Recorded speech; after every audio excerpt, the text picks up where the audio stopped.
In this tutorial, I'll show you how to rotate listing photos on Etsy using a simple and practical method. First, understand this.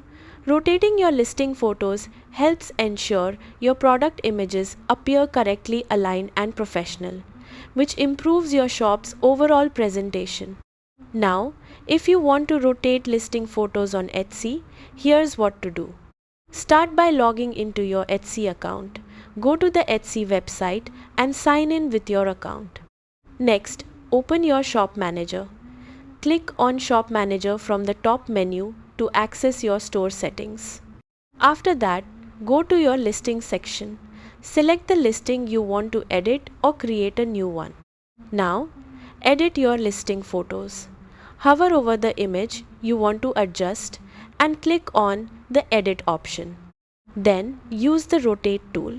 You'll see a Rotate option in the image editor. Click it to rotate the photo in 90-degree steps until it looks correct. Once you're satisfied, save your changes.